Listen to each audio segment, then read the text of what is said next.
Now is Democratic Congressman Greg Meeks of New York. Congressman, thank you so much for joining us. There's just so much to discuss, but I do want to start with the results last night and what we saw in New York, because a trio of very progressive candidates did win their races. They were all backed by Mayor Zohran Mamdani. What message do you think that sends to the Democratic establishment? Is this a warning sign? Well, no, I think it's, I'm worried. I'm worried about the city of New York, quite frankly, particularly when you look at the case of Congressman Adriano Espaillat.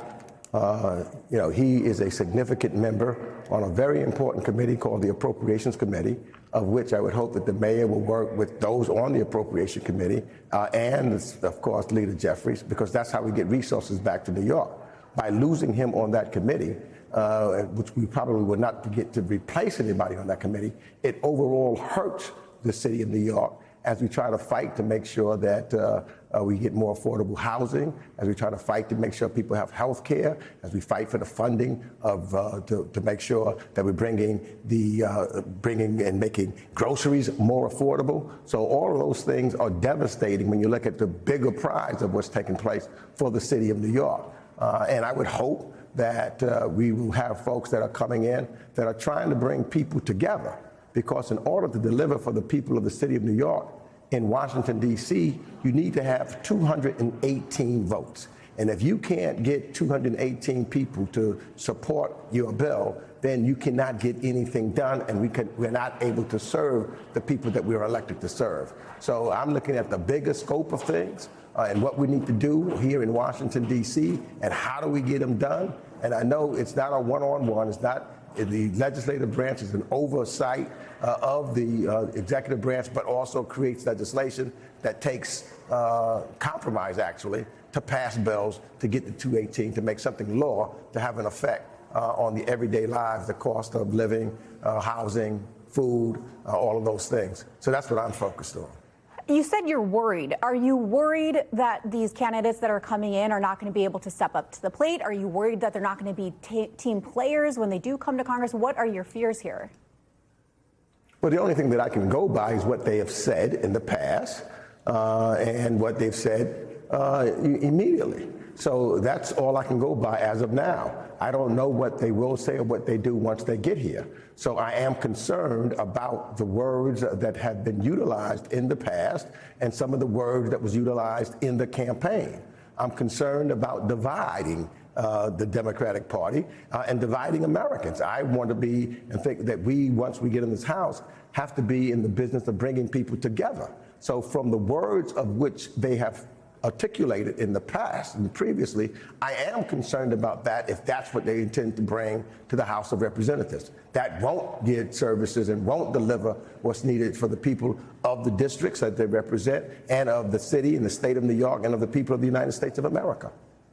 And how worried do you think establishment Democrats should be about being primaried from the left in the future? Is this a trend that you think will continue?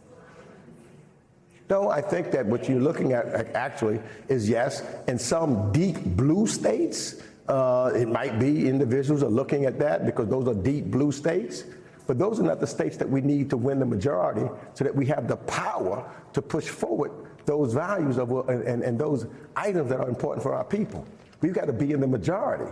And those districts are districts where we've got to change, where there may be a Republican in the area now. We've got to change that from a red state, a red district, to a blue district. Or those members who are currently in Congress who are Democrats but are in districts that could easily turn red.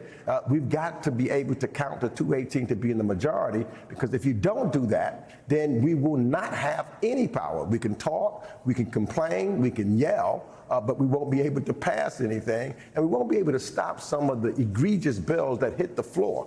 You know, some of the votes that we've had to take was because we're not in power. Many of those bills would never see the light of day if we were in power. And so should not be looking at us that are here and those who have been doing this for a little while and blame us. Is when you decide, for example, that we're better off with a Donald Trump as opposed to dealing with a Kamala Harris, because I know some folks, by their past words, had a big problem with Kamala. So if you didn't have Kamala, you get Donald Trump. And Donald Trump is the individual that is cut all funds and resources basically to HUD, which will help us with affordable housing, that raised the cost of gas by his war of choice that he's done in Iran, that is causing inflation to continue to rise. So it's not Democrats that's doing that. It's not, so-called mainstream Democrats, etc. It is Donald Trump and the MAGA Republicans. And if you want to beat them, you have to have states that are not real blue and work with some of those individuals to make sure that we can deliver better for the American people. Congressman, while I have you here, I do want to turn to the topic of Iran. The Senate passed your war powers resolution this week. It's viewed largely as symbolic, but you also say that this means the president now must cease all hostilities against Iran and that you're exploring potential legal avenues to try to enforce it. So what are your options here?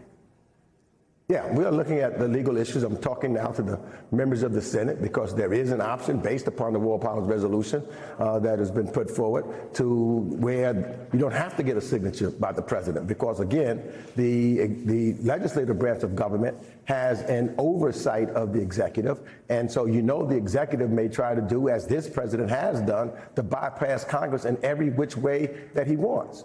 And it also says and lets the president know where the American people stand in a bipartisan way. And that if he chooses to try to go back to war, a war that never should have been in place or taken by him in the first place, that he must come back to Congress because Congress never authorized this. Congress never had what the plan was, what the results should be. Well, at least the president said something about results, but clearly what he had indicated in the beginning is not what he's talking about now. So we need to know that. And there has been very little involvement at all of the United States House of Representatives and the Senate for that matter. And so the vote on this War Powers resolution, both in the House and the Senate, the very same bill, means that both of us are saying to the president and the American people, because this was a bipartisan vote, are saying to the president that we are against his war of choice and the manner in which he's decided to execute it. Real quickly, Congressman, sticking on the topic of Iran, the Pentagon says it's going to need $80 billion to cover the cost of the war. Is that something you'll support? No, not unless I got to know what the $80 billion is for. No, I mean, here again, the president needs to come back to Congress. When we dealt with, for example, after 9/11, Congress did have a vote on what's called an authorization for the use of military force to pay for something. He has to come. So automatically, because the president comes and says he wants $80 billion, there's no transparency, not talking about how it's going to be utilized, what it's for, and why. No, I will not support that. The president must come and make his case to the United States Congress if he wants anything to continue this war. Congressman Meeks, thank you so much for your time on an incredibly busy day on Capitol Hill. Thank you for having me. We thank you for watching, and remember, stay updated on breaking news and top stories on the NBC News app or watch live on our YouTube channel.